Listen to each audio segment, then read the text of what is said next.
বন্ধ হয়ে যেতে পারে আপনার মোবাইলের সিম, সাথে আপনার ফেসবুক অ্যাকাউন্ট, এছাড়াও কোনো গুরুত্বপূর্ণ যদি আপনার জিমেল থাকে, আপনার ইউটিউব চ্যানেল থাকে, এগুলো কিন্তু সারা জীবনের জন্য আপনি হারাতে পারেন।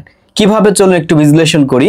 তো আমার স্ক্রিনটা আপনারা একটু ফলো করেন, দেখেন এখানে বিটিআরসি থেকে আপনার সুনির্দিষ্টভাবে তারা বলে দিচ্ছে যে একজন ব্যক্তি 10টির সিম সে ব্যবহার করতে পারবে না।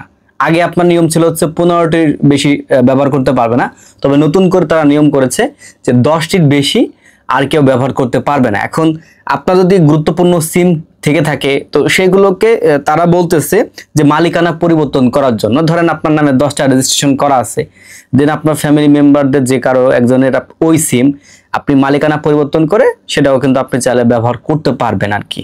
এইভাবে যদি ওই সিমটা আর কি আপনি ব্যবহার করতে চান, আপনার কাছে যদি গুরুত্বপূর্ণ মনে হয়।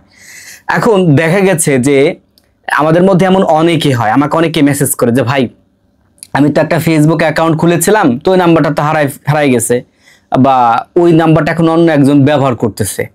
ঠিক আছে, তো এই যে সমস্যাটা, আপনারা যারা আমার অডিয়েন্স আছেন মাঝে মধ্যে এরকম কমপ্লেইন করেন। ঠিক আছে, তো এই ভিডিওতে আমি আপনাদের একটা সতর্ক বার্তা বা একটা মেসেজ বলতে পারেন, তো এইটা দিতেছি। কারণ এখানে তারা নির্দিষ্টভাবে বলে দিয়েছে যে এই যে 30 অক্টোবর 2025, তো এরপর কিন্তু বন্ধ হয়ে যাবে। তো আপনার যদি এরকম কোনো থাকে, সিম থাকে যেটা আপনি অনেকদিন ধরে বন্ধ করে রাখছেন, ব্যবহার করতেছেন না, তো তারা আপনাকে মেসেজ দিতেছে অথচ আপনি সেগুলো আমলে নিতেছেন না, তবে আমি আপনাকে গুরুত্ব সহকারের সাথে বলবো, হয়তোবা আপনার ওই যে ফেসবুক অ্যাকাউন্টটা যেটা আপনি ব্যবহার করতেছেন, নাম্বারটা আপনি হারাই ফেলছেন, সেটাও কোনো বিষয় না, এখন এটা পরিবর্তন করা যায়। আপনি বর্তমান যে নাম্বারটা দিয়ে ফেসবুক অ্যাকাউন্টটা ব্যবহার করতেছেন ওটাকে আপনি অ্যাড করেন এবং আগের যে নাম্বারটা ছিল সেটা আপনি রিমুভ করে দেন। আর নয়তো বা আপনার যে নাম্বারটা আপনি বন্ধ রাখছেন, ঠিক আছে, আপনার অতি প্রয়োজনীয় ফেসবুক অ্যাকাউন্ট খোলা আছে, আপনার হচ্ছে জিমেইল অ্যাকাউন্ট খোলা আছে, আপনার ইউটিউব চ্যানেল খোলা আছে, কোনো সময় কিন্তু রিকভারি করার ক্ষেত্রে আপনার জিমেইলের হচ্ছে গিয়ে যে ফরগেট দিলে অনেক সময় কি চায়, আপনার ওটিপি চায়। এখন সিমটা যদি আপনার কাছে না থাকে তাহলে ওটিপি আপনি কোথায় পাবেন ভাই? ওই ইউটিউব চ্যানেল লগ ইন করার ক্ষেত্রেও সেই একই সিস্টেম, 2 ফ্যাক্টর অথেন্টিক আপনার সমস্যা হতে পারে।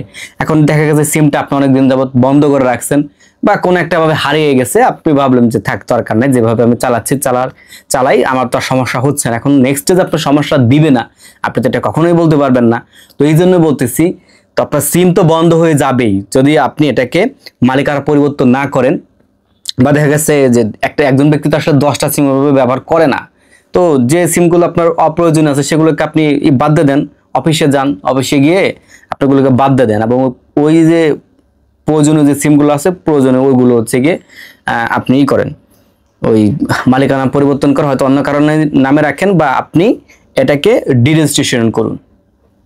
বুঝতে পারছেন বিষয়টা? এখন এই কাজটা যদি আপনি না করেন, এই সিমটা তুলে কোম্পানি যদি অন্য কারো কাছে বিক্রি করে ফেলায়, তখন আপনি কিন্তু একটা বিপদে পড়ে যাবেন। কারণ যে এই সিমটা কিনবে সে দেখা গেছে একটা ফেসবুক অ্যাকাউন্ট খুললো তার নামে, এখন সে পাসওয়ার্ড কি ভুলে যেতে পারে না, কোন একটা সময় যেতে পারে, যখন ফরগেট দিবে তখন দেখবে যে এখানে অন্য একটা ফেসবুক অ্যাকাউন্ট আছে, তো সে চাইলে কিন্তু সেই আপনার ব্যবহারকৃত যে বর্তমান ফেসবুক অ্যাকাউন্টে আছে সেটাও কিন্তু সে রিকভারি করে নিতে পারে, কারণ সেখানে নাম্বার দেওয়া আছে। তো এই জন্য আগে থেকে বলতেছি যে আপনি আগে থেকে সতর্ক হন। যদি আপনাদের সাথে এমন ঘটনা ঘটে যে আপনি যে সিমটা দিয়ে ফেসবুক অ্যাকাউন্ট খুলেছিলেন, জিমেলটা খুলেছেন, ইউটিউব অ্যাকাউন্টটা ক্রিয়েট করেছিলেন, যেন ওটা হারায় গেছে, ওটার কোনো রকম আপনার কাছে অ্যাক্সেস নাই, আমি অনুরোধ করতেছি প্রয়োজনে নতুন করে একটা জিমেল আপনি অ্যাড করে রাখবেন ফেসবুকে। তারপর হচ্ছে গিয়ে আপনি অবশ্যই একটা পার্সোনাল ফোন নাম্বার অ্যাড করে রাখবেন যেটা কিনা আপনি বর্তমানে ব্যবহার করতেছেন।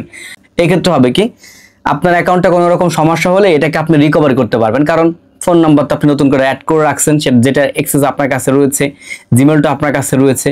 তো এই যে ছোট্ট মেসেজ, এই মেসেজটা মূলত আপনাদের দেওয়ার জন্য আজকের এই ভিডিওটি। আশা করি এই ভিডিওটা শেয়ার করে সবাইকে দেখার সুযোগ করে দিবেন ভাই, কারণ এটা এখন হেলাই সেলাই দিলে কিন্তু হবে না। এটা বিটিআরসি থেকে দেখতে পারবেন, তাদের ফেসবুকে পোস্ট করছে যখন ভিডিওটা রেকর্ড করতেছি এর থেকে 2 দিন আগে।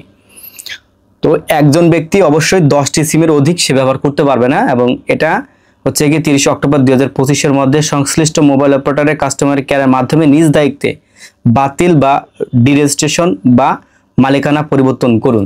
এখন আপনি চেক করবেন কিভাবে আপনার একাধিক আছে কিনা। ঠিক আছে, একটা এনআইডি কার্ড দিয়ে একাধিক সিম রেজিস্ট্রেশন করা আছে কিনা। এই যে গ্রাহকের মোবাইল নম্বর থেকে আপনি টাইপ করবেন *16001#, সরি এটা হচ্ছে ডায়াল করবেন।